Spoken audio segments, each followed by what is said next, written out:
Bonjour mes frères et sœurs dans la foi et tous ceux qui écoutent l'enseignement, quel que soit le lieu où ils se trouvent, que la paix et la grâce de Dieu vous soient abondamment multipliées de la part de Dieu notre Père et de notre Seigneur Jésus-Christ, par la puissance de son Saint-Esprit. Donc aujourd'hui je vais donc poursuivre l'enseignement, toujours dans l'affermissement. La dernière fois donc j'ai partagé donc avec vous un enseignement concernant le premier pilier de la marche avec le Seigneur qui est l'amour. L'amour pour Dieu, l'amour agapé.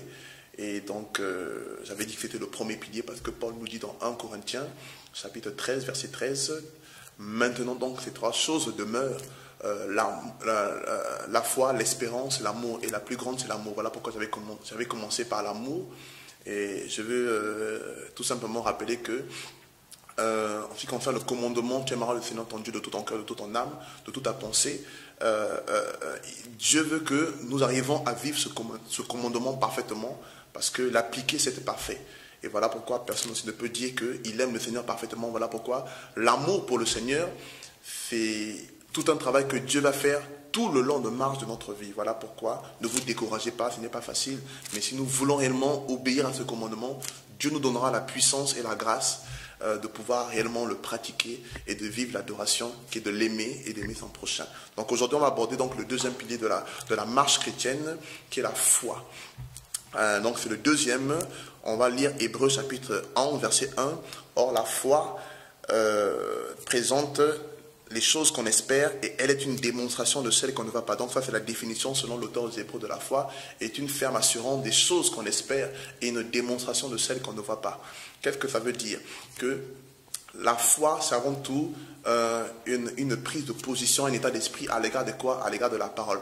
Pourquoi? Parce que selon Romains chapitre 10 verset 17, il est écrit que la foi vient de ce qu'on entend et ce qu'on entend vient de la parole de Christ. Donc, on ne met pas la foi en n'importe quoi, mais c'est la parole de Christ, la parole de Dieu, parce que Christ est Dieu, qui produit la foi. Donc, premièrement, la sainte doctrine, la parole que Christ nous a léguée par les apôtres, et ensuite, la révélation que Christ peut accorder à chacun, comme il a dit à Abraham, je te donnerai un fils. C'est aussi une parole de Dieu. Donc, c'est la parole de Christ qui produit la foi. On ne met pas foi aux paroles des hommes, mais à la parole de Dieu. Dès lors que Dieu a parlé clairement, on est conscient que c'est Dieu qui a parlé, la parole produit la foi. Donc, la foi, c'est une démonstration de celle qu'on ne voit pas. C'est-à-dire qu'avant que la chose n'arrive, il faut que la personne qui a entendu la parole de Dieu démontre sa foi en faisant quoi? En se comportant comme si elle a déjà obtenu. Je vais prendre un exemple. Abraham, Dieu lui dit, tu auras un fils. Sa femme, elle est stérile. Elle n'a pas encore les capacités manifestement d'enfanter. Mais Dieu lui dit, tu ne t'appelleras plus Abraham. Mais Abraham, qui veut dire père d'une multitude. Donc, tous ceux qui appelaient Abraham savaient que Abraham voulait dire père. Donc, c'est en l'appelant Abraham, il disait père d'une multitude. Donc, Abraham se comportait comme s'il était déjà père. Et voilà pourquoi, aussi longtemps que ça a duré, il a vu la promesse s'accomplir, il a obtenu ce que Dieu lui avait promis. Je me souviens une fois, moi aussi j'étais malade, j'ai beaucoup souffert dans le corps. Je cherchais tellement la guérison. J'ai même fait un jeûne de 10 jours sans manger parce que je cherchais la guérison. Et après la guérison, je n'ai toujours pas vu de guérison manifeste. Et j'ai entendu une fois le Seigneur me dire, tu dois croire que tu es guéri. Et si tu crois que tu es guéri, quelqu'un qui est guéri ne recherche plus la guérison. Et dès ce jour, j'ai saisi la parole de Dieu et je me suis comporté comme si j'étais guéri. Je ne priais plus pour la guérison, mais dans ma tête et dans mon comportement, j'étais guéri. Et je vous dis la vérité, Dieu est vivant, que je ne mens pas. Les mois sont passés, sans même que je me rende compte, les douleurs sont parties d'elles-mêmes. Et jusqu'à aujourd'hui, je n'ai plus jamais ressenti les douleurs que j'ai connues auparavant. Donc voilà un peu la foi. Et ce qu'on doit comprendre, c'est que la foi, elle a 3 étapes bibliquement parlant. La première étape de la foi, c'est celle dont nous parle la Bible et notre père Abraham, qui est un modèle, nous le montre. La première étape de la foi, c'est la foi aux choses célestes. La foi doit avoir pour base les choses célestes. Pourquoi les choses célestes? Parce que les choses célestes sont éternelles. Voilà pourquoi nous devons croire, premièrement, que nous avons le salut, que Jésus-Christ, bien qu'il est invisible, habite en nous, qu'il est avec nous jusqu'à la fin du monde, que nous avons la vie éternelle, et nous devons croire fermement que qu'on monte ou qu'on descende, en tant qu'enfants de Dieu, nous qui avons décidé de suivre Jésus d'un cœur et sincère, qui avons renoncé à nous-mêmes, qu'on monte ou qu'on descende, Dieu a déjà réservé pour nous dans son royaume, notre place et des richesses à venir. Donc, c'est ça la base de la foi. La base de la foi d'être basée sur les choses célestes. Ça fait quoi? Que lorsque les choses de la terre nous font défaut, qu'on monte, qu'on descende, on se dira quoi? On est positionné en ce sens. Dans tous les cas, je n'ai pas perdu mon Dieu, mon Seigneur Jésus, il est avec moi. Je n'ai pas perdu ma foi, mon salut. Je n'ai pas perdu la vie éternelle. Je n'ai pas perdu ma place dans le royaume. Et ça nous positionne et ça produit la persévérance. Et voilà pourquoi quand on lit dans Hébreux, tout le chapitre 11, verset 9, il est écrit quoi? C'est par la foi qu'il demeura comme étranger sur une terre. Dieu lui promet une terre, mais il est étranger. Mais il vient comme un étranger, dit la parole. Il est écrit qu'il lui avait été promise, comme si elle ne lui avait pas appartenu, demeurant sous des tentes avec Isaac et Jacob, qui étaient héritiers avec lui de la même promesse. Donc Dieu promet une terre à Abraham. Il vient, mais il n'est pas propriétaire, il est un étranger. Il s'est posé des questions, il s'est posé des questions, mais Seigneur, je suis un étranger, comment ça se fait que je ne suis pas propriétaire? Abraham aurait pu se décourager si sa foi était basée que sur les choses terrestres. Mais la Bible dit qu'au verset 10, car il attendait la cité qui a des fondements, c'est dont Dieu est l'architecte et le constructeur. Donc, ce qui fait qu'Abraham, malgré qu'il ne comprenait pas parfois le parcours par lequel le Seigneur lui faisait passer, par rapport aux choses de la terre, il ne possédait pas rapidement les choses. Il persévérait. Pourquoi? Parce que la foi d'Abraham, qui est le père de la foi, avait d'abord pour base les choses célestes. Et sa persévérance était que, dans tous les cas, les choses célestes, c'était sûr et certain qu'il les obtenait par la foi. Et qu'un jour, il les verrait manifestement. Et il persévérait. Donc voilà un peu la première étape de la foi. Si nous ne croyons pas que nous avons Jésus en tant qu'enfant de Dieu, que nous avons le salut, la vie éternelle, que nous avons déjà notre place dans le royaume à venir, quand Jésus viendra, il établira les nouveaux cieux, la nouvelle terre, la nouvelle Jérusalem. Ça veut dire quoi? Nous sommes encore esclaves de Satan. Nous sommes encore condamnés. On est encore dans les ténèbres. Alors, ce n'est pas la peine. Il faut qu'on puisse réellement se convertir et chercher le salut. Donc, vous voyez que la foi du chrétien, elle est basée d'abord sur les choses célestes. La deuxième étape de la foi, c'est celle qu'on va voir. Frères bien-aimés, nous sommes encore sur terre. Bien qu'on a Jésus, bien qu'on est sauvé, on a la vie éternelle, on a déjà notre place dans le royaume. Mais frères, nous sommes encore sur terre. Et sur terre, il y a des réalités. Et Dieu sur terre nous fait des promesses. Comme Abraham. Abraham attendait la cité céleste, il est vrai. Mais sur terre, Dieu lui a fait des promesses. Dieu lui a dit, tu auras un fils. Donc sur terre, Dieu est le Dieu des promesses. Et sur terre, pendant que nous sommes sur terre, Dieu fait des promesses à chacun d'entre nous. Il fait des promesses à ses fils. Il fait des promesses à ses filles. Il fait des promesses à ses serviteurs, que nous sommes hommes et femmes. Car nous sommes tous enfants de Dieu, serviteurs, servantes du Christ. Et certains, ils peuvent promettre la guérison. D'autres, ils peuvent promettre un ministère. Mon fils, je vais t'utiliser demain, plus tard. Par toi, je vais opérer de grandes guérisons. Par toi, je vais toucher des villes entières. Je vais toucher des peuples. C'est des promesses que Dieu fait parfois à ses fils, à ses filles. D'autres, il peut promettre le salut d'une famille. Donc, Dieu fait des promesses sur terre. Mais nous savons une chose, c'est que Satan combat les promesses. Satan s'oppose aux promesses divines. Mais laissez-moi vous dire, la deuxième étape de la foi, c'est celle qui consiste, comme Abraham, d'emmener à l'existence, malgré les oppositions que Satan peut essayer de produire, malgré les situations qui peuvent être contraires à ce que Dieu a dit. Frère, il faut que la deuxième étape de la foi nous emmène à ce que Dieu emmène à l'accomplissement des promesses.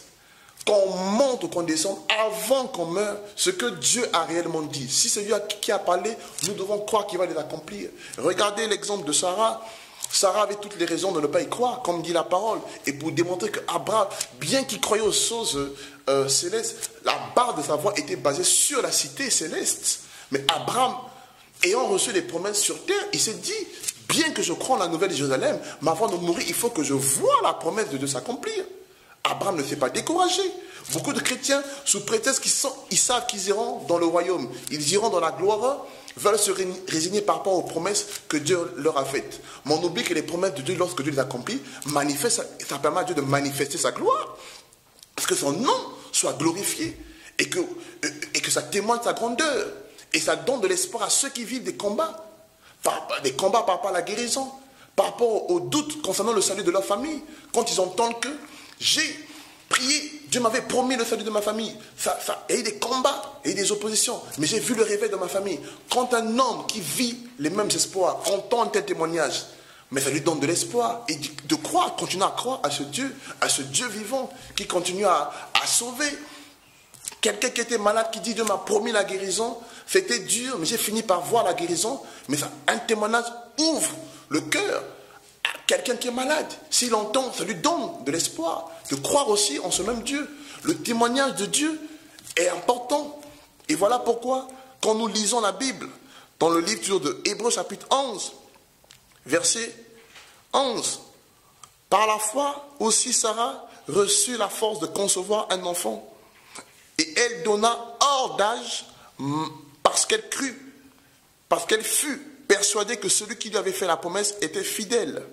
C'est pourquoi d'un seul homme qui déjà affaibli est née une multitude aussi nombreuse que les étoiles du ciel et que le sable du bord de la mer qui ne peut se compter.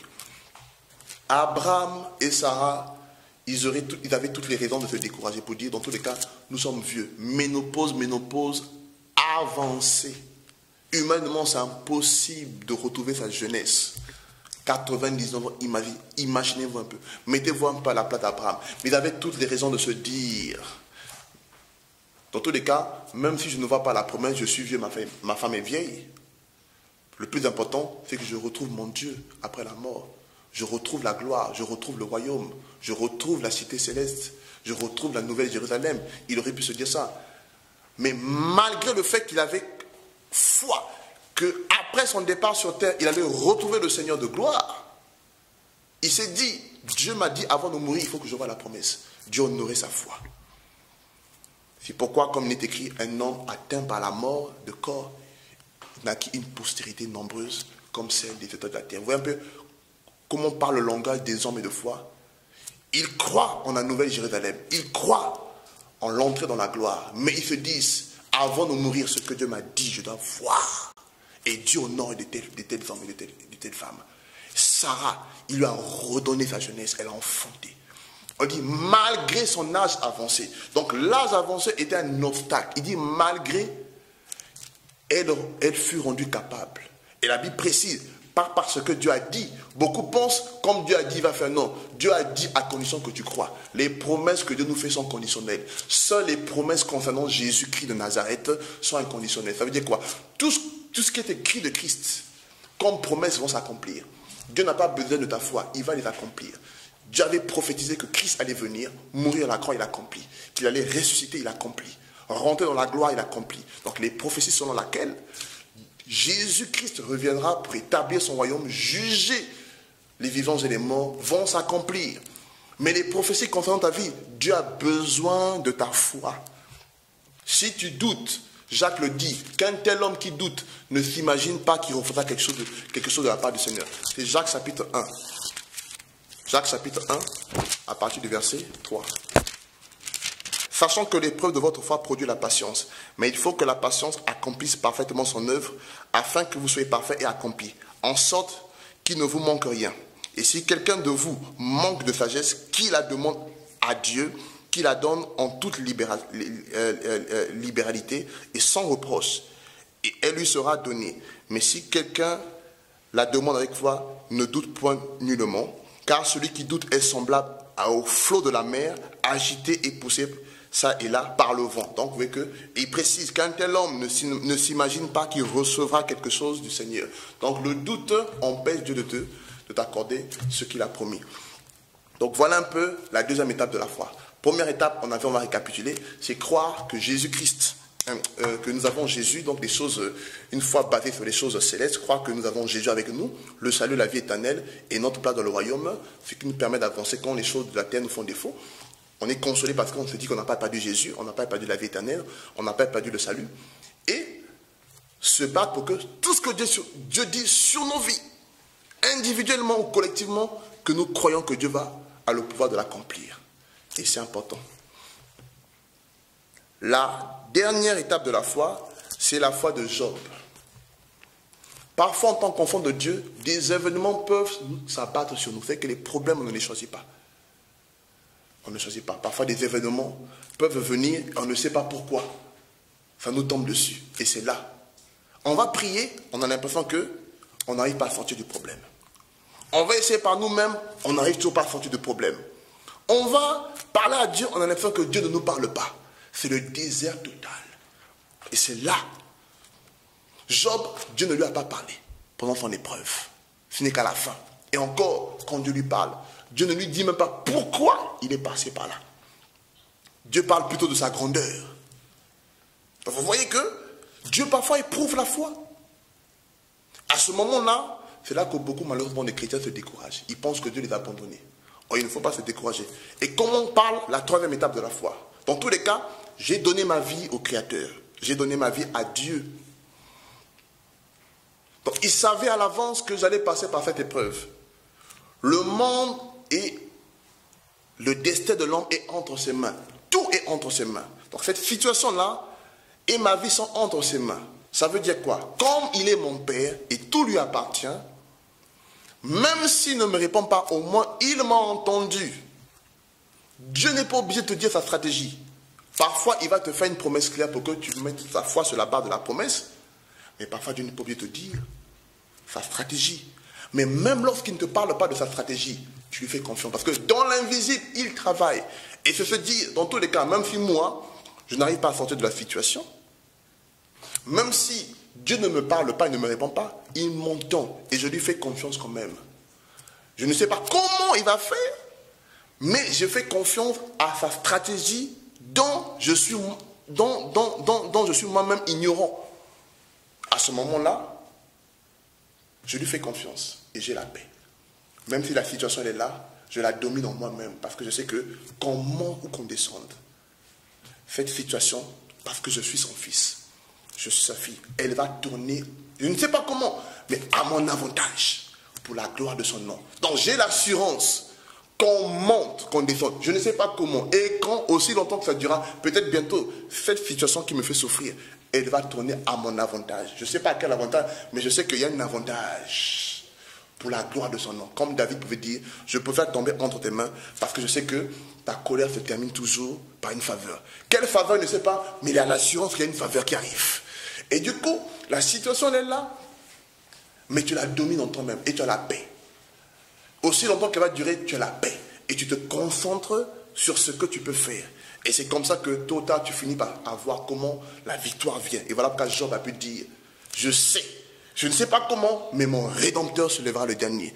Et la foi de Job ne l'a pas trahi. Son Rédempteur se lève le dernier. Et on voit la fin que Dieu lui a accordée. Donc vraiment, mes frères, vous qui avez entendu l'enseignement, voilà la foi dont parle la Bible. La foi de la parole. Qui a d'abord pour base Jésus-Christ.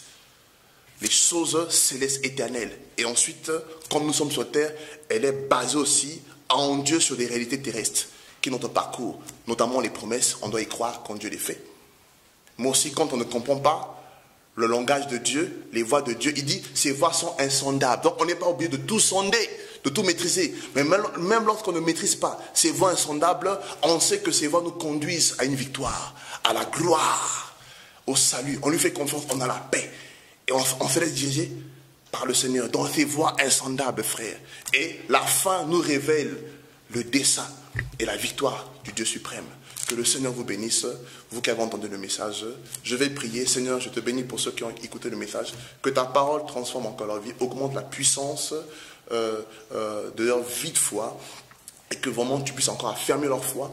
Et qu'ils expérimentent vraiment la foi dont parle la Bible. La foi basée sur les choses célestes, notamment la personne de Christ, qui est éternelle.